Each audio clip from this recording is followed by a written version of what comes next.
halkan waa channelkeena badweyn Thiyub kulanti wacan wanaagsan saaxiibayaal meel kasta aad joogtaan mar kale muuqaal cusub oo ku saabsan wararka Soomaaliya qodobada ugu waaweyn waxa kamid ah Xasan Sheekh Maxamuud iskaga baxay xisbiga madasha qaran iyo sababta oo la ogaaday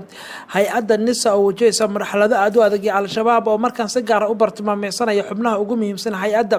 Mustafa Cagjar oo Somaliland ku cadaadinaya siideenta wariye Coldoon iyo go'aanka Muuse Biixi la sugayo ciidamo ka amar qaatay Ra'iisul Wasaare gaari gaalkacyo xaaf oo laga cabsi qabo in xabsiga loo taxaabo Senator Muuse Suudi burcad badeed ayaan iska dhici weynay ma burcad batrool ayaan iska dhici karnaa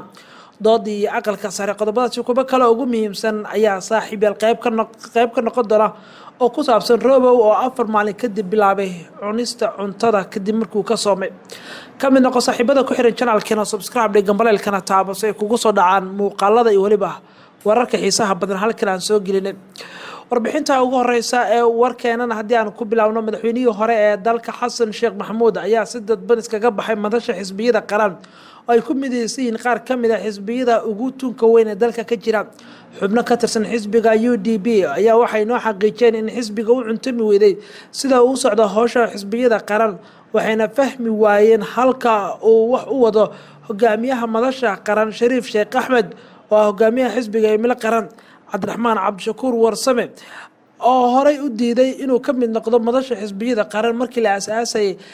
balse hadda kamid ah xisbiyada madax bannaan ayaa asaga sheegay inuu ogaa qaladaadka noocan oo kala madaxweynihii hore ee Soomaaliya Xasan Sheekh Maxamuud ayaa dardar gelinaya holaha xisbiga wuxuuna wadaa kulamo dalka gudihiisa iyo dibadiisa kuwaas oo xafiisyo waaweyn loogu furayo gudaha dalka waxaa sidoo kale kor loo qaaday mabda'a xisbiga iyadoo la doonayo in guud ahaan la ballaariyo xarumaha xisbiga sidoo kale Shariif Sheekh Axmed hogaamiyaha xisbiga Himilo Qaran ayaa ku mashquulsan taageero raadinta xisbiga Himilo Qaran oo qayb ka yihiin siyaasiyiin xildhibaano labada gole ee baarlamaanka Soomaaliya ka tirsan wuxuuna hadda ku sugaya magaalada London ee cariga Britain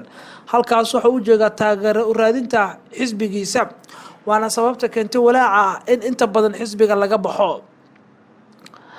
Mustafa Cagjar hogaamiyaha maamulka dowlad deegaanka Soomaalida Ethiopia ayaa markaa Somaliland ku cadaadinaya siideenta wariye Cabdimaalik Coldoon go'aanka Muuse Biixi waa gaarkeed dowlad deegaanka Soomaalida Ethiopia hogaamiyahooda Mustafa Maxamuud Cagjar ayaa sheegay in Somaliland ay kala hadlay sidii xurriyadiisa u heli lahaa wariye Cabdimaalik Muuse Coldoon qoraal uu soo dhigay bartiisa Facebook ayuu ku sheegay Cabdimaalik inuu yahay astaan u dhaxaysa Soomaalida oo dhan isla markaana dadaal badan ay ku bixin doonaan sidii loo sii day lahaa xukuumadda deegaanka waxay isku dayaysaa in mar kale kala hadasho madaxweynaha Somaliland Muuse Biixi iyo xukuumadda uu hogaamiyaba ee Somaliland sidii samafale Cabdimaalik Muuse Coldoon xurriyadiisa u heli lahaa ayuu yiri Cabdimaalik Muuse waa astaan Soomaalida u dhaxaysa ayuu raaciyay Mustafa Cagjar wariye Cabdimaalik Muuse Coldoon ayaa 8 bishii July ee sanadkii tagtay 2019 waxaa maxkamadda magaalada Hargeysa ku xukuntay 3 sano oo xabsi ah iyo 6 bilood oo xarig ah Somaliland ayaa wariyahani waxay ku eedeynaysaa inuu u gafay qarannimada sheegay in Somaliland iyo waliba aflagaado isugu daray hogaamiyaha maamulkaasi waana sababta keentay in xukunka dheer lagu xukumo Mustafa waa wariye Cabdimaalik Muuse Coldoon qodobada kale waxaa qayb ka ciidamo ka amar qaatay Ra'iisul Wasaaraha Soomaaliya Xasan Cali Kheyre ayaa waxay gaareen koonfurta magaalada Gaalkacyo waxaana la soo sheegay in suurtagal ay tahay in xabsiga loo dhaadhiciyo madaxweynaha waqtigiisu idlaaday ee xaafa ciidamo ka tirsan kuwa dowladda Soomaaliya wata gaadiidka dagaalka ayaa gaaray magaalada Gaalkacyo xarunta gobolka Mudug halkaas oo maalmo ka hor uu gaaray madaxweynaha Galmudug Axmed Ducaale Geelle Xaaf ciidankan gaaray magaalada Gaalkacyo ayaa waxaa hogaaminaya taliyaha qaybta 12aad General Cabdicaziis Cabdilaahi Cabdi Qooje waxaana wararka qaar ay sheegay in taliyaha lagu amray in uu la wareego garoonka diyaaradaha magaalada Gaalkacyo si uusan magaalada uga bixin xaaf uu doonayo inuu ababaxo magaalada Garowe ee xarunta gobolka Nugaal si uu kaga qayb galo shirka iyo waliba sanad guurida koowaad ee doorashada madaxweynaha Galmudug waa madaxweynaha Puntland Saciid Cabdilaahi Dani wararka qaar ayaa sheegaya in gawaarida dagaal oo dheeraad ah ay ku sii jeedaan magaalada Gaalkacyo si loo adkeeyo ammaanka xaafla lagu go'doomiyo gudaha magaalada amarkan ay ciidankan la siiyay waxa la sheegay inuu bixiyay Ra'iisul Wasaaraha Soomaaliya Xasan Cali Kheyre waana tallaabo uu qaaday Ra'iisul Wasaaraha oo lagu adkeenayo waa lagu adkeynay dhaqdhaqaaqyada madaxweynaha Puntland dhaqdhaqaaqyada madaxweynaha galmudug uu ka wado koonfurta magaalada gaalkacyo. axmed ducaale gelle xaaf madaxweynaha galmudug ayaa magaalada gaalkacyo waxa uu ka wadaa qorsho oo ku majaxaabinayo dhismaha galmudugta cusub ee laga wada dhuuso mareeb asagoo kasoo horjeesta qorshaha maamul sameynta wuxuuna sheegay inay kasoo horjeedaan waxa ka soconaya magaalada dhuuso mareeb ee caasimada galmudug. dowladda federaalk ayaa u muuqata marka in cadaadis xoogan ay ku saareyso in uu ka baxo howshan uu wado axmed ducaale gelle xaaf.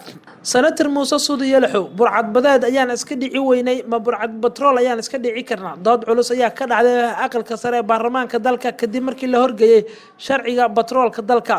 alxaaji muuse suudi yalaxow oo ka mid ah xubnaha aqalka sare ee baarlamaanka dalka oo hadal ka jeedinaya fadhiga loo dhayay aqalka sare ayaa lagu ansixinaya sharciga batroolka dalka ayaa waxa uu soo jeediyay inaan sharcigaani la laalo guud ahaanba aan la ansixin maadaama xilligan dalka uusan awood badan u lahayn soo saarista batrool. senatarka waxa uu sheegay in mar walba ay muhiim ay tahay in la soo saaro batroolka dalka balse aysan suurtagal ahayn in hadda lagu degdego iyadoo aysan jirin sharci lagu heshiiyey oo hagaya batroolka isla markaana aysan jirin raali ahaanshaha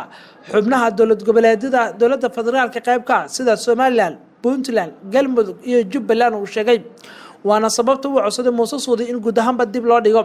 sidoo kale muuse suudi waxa uu sheegay in qayb ka mid ah badda ay dacwad markan ay ku jirto waxaana shaki badan aan ka muujinayna yiri xukunka maxkamadeena maadaama hadda la iibgeyn doono shidaalka Soomaaliya waana sababaha uu dalbanaya muuse suudi in guud ahaanba dib loo dhigo arintan. waxaa la baadi goobayaa badeena oo naga maqan dacwad ayaa taala ma rabno xilligan inaan arin kala galno gudoomiye waxaan codsanayaa in dib loo dhigo ayuu yiri hadalku ka jeediyay muuse suudi fadhigii loo dhanaa ee aqalka sare. senatarka hadalkiisa sii wata ayaa golaha waxa uu yiri sharcigan waxaa la rabaa in warqad laga soo saxiixo golaha shacabka laga soo saxiixo aqalka sare kadibna loo geeyo madaxweynaha markii uu saxiixana loo gudbiyay wasaaraha sidaasna waxyaabo badan wax la isku dawmaray ayuu yiri muuse suudi waxa uu xildhibaanada dhigiisa ka dalbaday inaysan siinin ama aysan aqbalin sharcigan laakiin codsiga muuse suudi ayaa socon waayay. ugu dambeyn senator muuse suudi waxa uu soo jeediyay in heshiiskana haddii la rabo in dowladnimada xanaqaada in aan la ansixin. doomo aan badnayn oo kuwa lagu ilaaliya ah xeebaha Soomaaliya ayaa inta badan la sheegaa in ay ka jalaabteen gudaha Soomaaliya inkastoo doomaha qaarkood la sheega in ay dowladda Soomaaliya siisay shatiyo sharci ah oo ay kaga howlgalayaan gudaha Soomaaliya. mukhtaar rabow abu mansuurna 4 maalin kadib waxa uu bilaabay inuu cuno cuntadii uu ka soomay. sidoo kale waxaa la sheegay in isbedel lagu sameeyay guriga uu deganaa sida uu ogaaday janaalkeena badweyn waxaa 4 maalmood kadib shalay cuntadii bilaabay wadaadka dowladda u xiran mukhtaar rabow abu mansuur oo muddo sanad ah ku xirnaa xabsi ku yaala madaxtooyada. abu mansuur ayaa 3 arin u qaatay go'aanka cunto ka soomida ah waxaana wararkan helinay xaqiijinayaan saddexdaasi caqabadi hadda ay u muuqdaan kuba la xaliyay taasoo keentay in ugu dambeyn wadaadku bilaabo cunista cuntada. abu mansuur ayaa caqabadaha uu ka cabanayay waxa ay kala hayeen kow in la dejiyay guri jiingad ah oo ku yaala dhabarka dambe ee madaxtooyada kana tirsan degmada Wardhiig ee gobolka Banaadir waxaana ay u badan tahay madaafiicda ku soo dhacda nawaaxiga madaxtooyada. 2 inaysan mushaar qaadan ciidanka ilaalada dhowrkii bil ee la soo dhaafay waa ciidamada ka tirsan abu mansuur ee ku go'doonsan qaybo ka mid ah gobolka Bakool. 3 inuusan helin cadaalad muddadii uu xirnaa xabsiga dowladda. wasiirka hore ee gaashaandhigga ee Soomaaliya Cabdirashiid Cabdilaahi Maxamed ayaa xalay radio kulmiye waxa uu sheegay in abu mansuur muddo 3 maalmood uu ka soomay cuntada isla markaana hadda u muuqdo mid la qanciyay la dejiyay guri ku dhex yaala isla xarunta nabad sugidda madaxtooyada. wasiirka waxa uu sheegay in Sheekh Mukhtaar markaan wixii ka bilowdo uu cuntada bilaabi doono maadaama isbedel badan lagu sameeyay sida uu sheegay lala qanciyay tabashada wadaadkan laakiin waxa uu meesha ka saaray inay jirto qorshe lagu sii deynayo. dhowr maalmood ka hor waxaa soo baxay macluumaad la xiriira sii deynta wadaadkan oo xaaladiisa caafimaad laga deerinayay inkastoo ay soo tirayso walaaca noloshiisa ah maadaama cuntadu ka soomay. waxaa jirtay qorshayaal badan ee wadeen xildhibaano ka tirsan labada aqal ee baarlamaanka dalka kuwaas oo ay doonayeen in wadaadkan xaaladiisa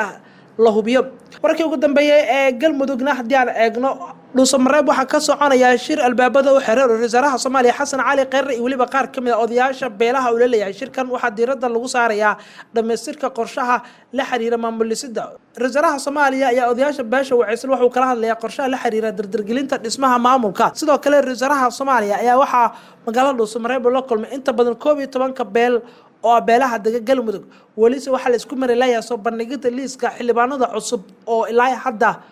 aan la isku mari laayahay 69 xildhibaan sida loo soo xulayo wararka qaar waxay sheegayaan madaxtooyada Soomaaliya ay waqti badan gelinayso sidii shakhsiyaad madaxtooyada ay rabto halkaas uu kaga soo bixi lahaayeen wasaaraha Soomaaliya waxa la sheegay joodka ugu weyn dhuusamareeb u gaar ay tahay inuu sidoo u soo saari lahaa dhalinyaro dawladda ay wadato oo ka mid noqda liiska xildhibaanada cusub waana sababta keentay in tiro 3 jeer dib u dhaco jadwalka doorashada la soo saaray jadwalka guddiga farsamada maamulisida ayaa hore waxay soo saareen jadwal doorasho tiro 3 jeer